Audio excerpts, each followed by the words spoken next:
Queridos hermanos, vamos a leer del Santo Evangelio de San Lucas, capítulo 17, versículo del 20 al 25, donde aquí se nos dice: En aquel tiempo, los fariseos preguntaron a Jesús: ¿Cuándo va a llegar el reino de Dios? Y Jesús les contestó: El reino de Dios no viene aparatosamente, ni dirán, está aquí o está allí. Porque mirad, el reino de Dios está en medio de vosotros. Dijo a sus discípulos: Vendrán días en que desearéis ver un solo día del Hijo del Hombre, y no lo veréis. Entonces se os dirá: está aquí o está allí.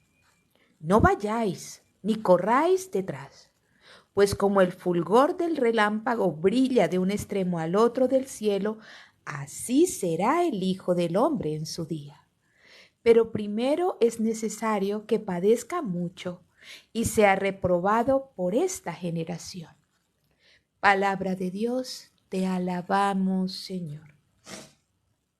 Queridos hermanos, el reino de Dios lo instaura nuestro amado Jesús de Nazaret, con una forma fresca, original y un tanto revolucionaria para esa época, para cualquier época histórica en la que vivamos.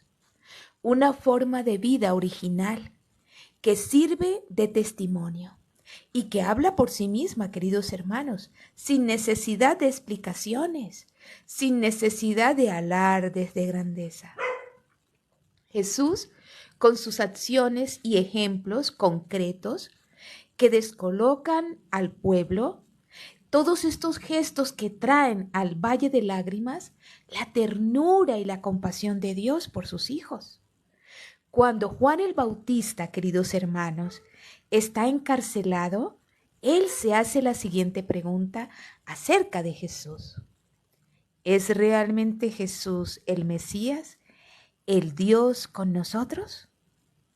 Jesús, conociendo esa pregunta que Juan Bautista se hacía, Jesús le responde a los apóstoles y les dice: Id a anunciar a Juan lo que estáis viendo y oyendo.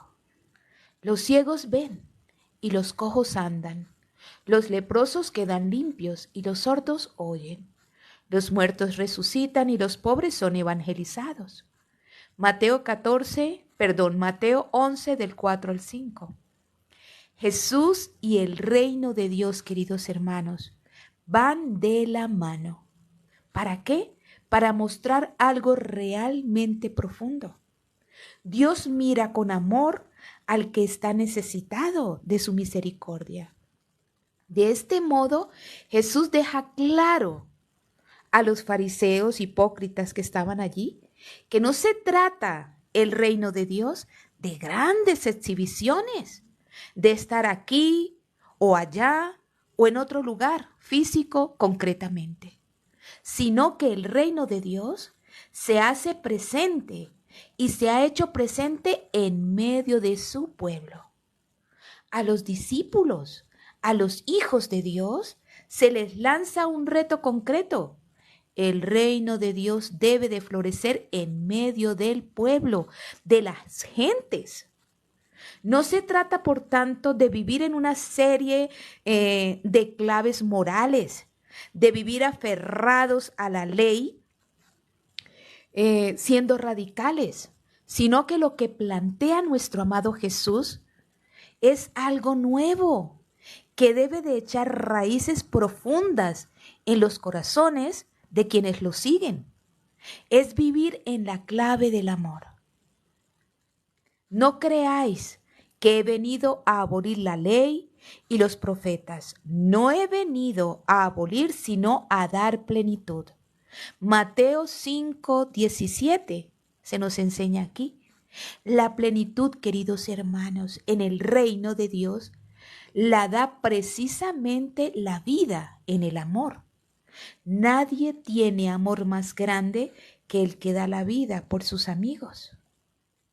Juan 15:13.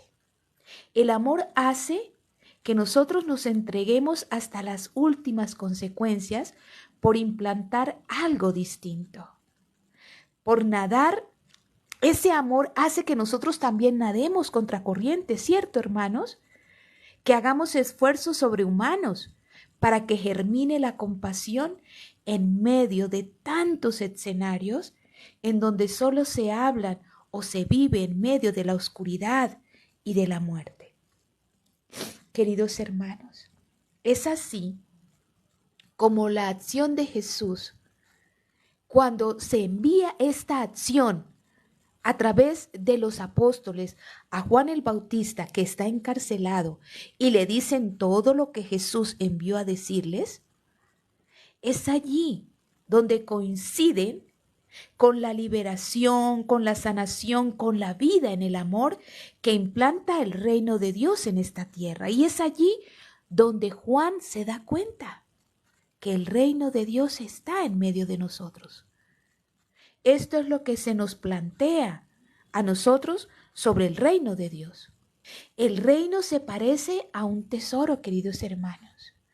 Cuando nosotros los cristianos vivimos y manifestamos con nuestra vida la alegría del encuentro con Jesús, ese Jesús vivo y resucitado, ahí nosotros hablamos y manifestamos el sentido del reino de Dios.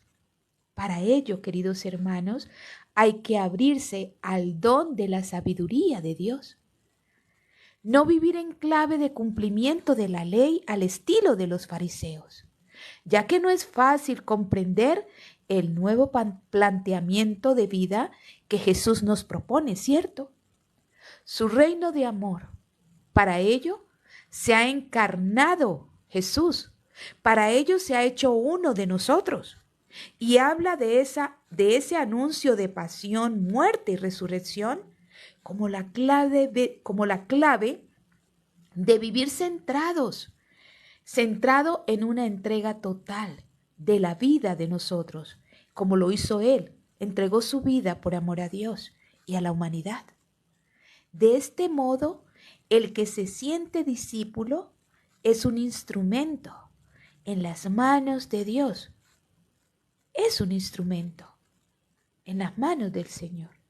Eso es lo que hace que el reino esté presente en medio de nosotros. En medio de nosotros, ¿por qué? Porque Dios es el creador y nosotros somos sus criaturas.